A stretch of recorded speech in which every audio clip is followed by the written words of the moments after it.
ഗതാഗത മന്ത്രി കെ.ബി. ഗണേഷ് കുമാറിനെ സംബന്ധിച്ചിടത്തോളം കഷ്ടകാലം എന്ന് പറഞ്ഞാൽ പോരാ, വരിഞ്ഞു മുറുക്കുന്ന തിരിച്ചടികളുടെ കാലമാണിത്. ഒരു വശത്ത് സ്വന്തം കുടുംബത്തിൽ നിന്നുള്ള അഴിമതി ആരോപണങ്ങൾ പുകയുമ്പോൾ മറുവശത്ത് കോടതിയിൽ നിന്ന് കനത്ത പ്രഹരമാണ് മന്ത്രിക്ക് നേരിടേണ്ടി വന്നിരിക്കുന്നത്.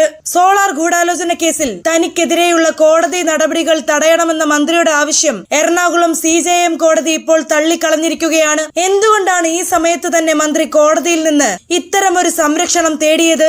അവിടെയാണ് സസ്പെൻസ്. മുൻ മുഖ്യമന്ത്രി ഉമ്മൻചാണ്ടിക്കെതിരെ സോളാർ കേസിൽ ഗൂഢാലോചന നടത്തിയെന്ന ഗുരുതരമായ ആരോപണം നേരിടുന്ന ഗണേഷ് കുമാർ വിചാരണ തടയാൻ കിണഞ്ഞു പരിശ്രമിക്കുകയായിരുന്നു. എന്നാൽ നിയമത്തിന് മുന്നിൽ ആ കളികളൊന്നും നടക്കില്ലെന്ന് കോടതി വ്യക്തമാക്കിയിരിക്കുന്നു. ഈ കോടതി വിധിയും ഇപ്പോൾ പുറത്തുവന്ന അഴിമതി വാർത്തകളും തമ്മിൽ ഒരു അദൃശ്യമായ ചരടുണ്ടോ എന്ന് രാഷ്ട്രീയ നിരീക്ഷകർ സംശയിക്കുന്നു. മന്ത്രിയുടെ പത്നി ബിന്ദു മേനോൻ CEO ആയ മിഡ്നൈറ്റ് സൺ ഗ്ലോബൽ എന്ന കമ്പനിക്ക് മിൽമയുടെയും കേരാഫെഡിന്റെയും വിദേശ വിതരണ കരാറുകൾ വഴിവിട്ട് നൽകിയ വിവരം നമ്മൾ കണ്ടതാണ്. മന്ത്രിയുടെ ഔദ്യോഗിക വസതിയുടെ വിലാസത്തിൽ രജിസ്റ്റർ ചെയ്ത ഈ കമ്പനിയിലൂടെ കോടികളുടെ സാമ്പത്തിക നേട്ടമാണ് ലക്ഷ്യമിട്ടത്. ഭാര്യയുമായുള്ള കുടുംബ തർക്കങ്ങൾ വാർത്തകളിൽ നിറഞ്ഞപ്പോൾ അത് വെറുമൊരു വ്യക്തിപരമായ പ്രശ്നമായി കണ്ടവർക്ക് തെറ്റി. ആ തർക്കങ്ങൾക്ക് പിന്നിൽ ഈ വലിയ ബിസിനസ് ഇടപാടുകളുടെയും കരാറുകളുടെയും വീതം വെപ്പുകൾ ഉണ്ടായിരുന്നു എന്ന് ജനങ്ങൾ ഇപ്പോൾ ന്യായമായും സംശയിക്കുന്നു. കാരണം ഈ ബിസിനസ് രഹസ്യങ്ങൾ പുറത്തു വരുന്നതും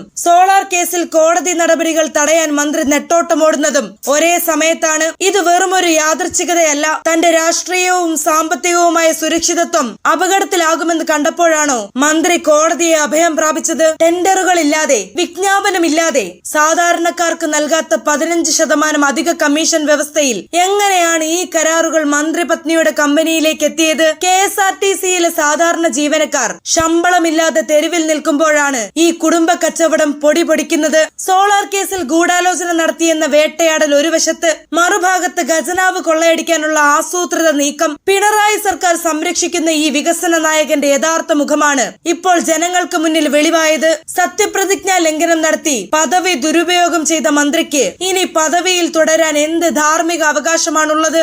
അഴിമതി നിരോധന നിയമപ്രകാരമുള്ള നടപടികളും സോളാർ കേസിലെ വിചാരണയും ഒരേപോലെ ഗണേഷ് കുമാറിനെ വേട്ടയാടുകയാണ്. കുടുംബ കലഹങ്ങളുടെ മറവിൽ ബിസിനസ് സാമ്രാജ്യം കെട്ടിപ്പടുക്കാൻ ശ്രമിച്ച മന്ത്രിയുടെ ഓരോ നീക്കവും ഇപ്പോൾ പൊട്ടിപ്പാളുകയാണ്. അഴിമതിയും ഗൂഢാലോചനയും ഒത്തുചേരുന്ന ഈ രാഷ്ട്രീയ നാടകത്തിൽ വരും ദിവസങ്ങൾ വളരെ നിർണായകമാണ്.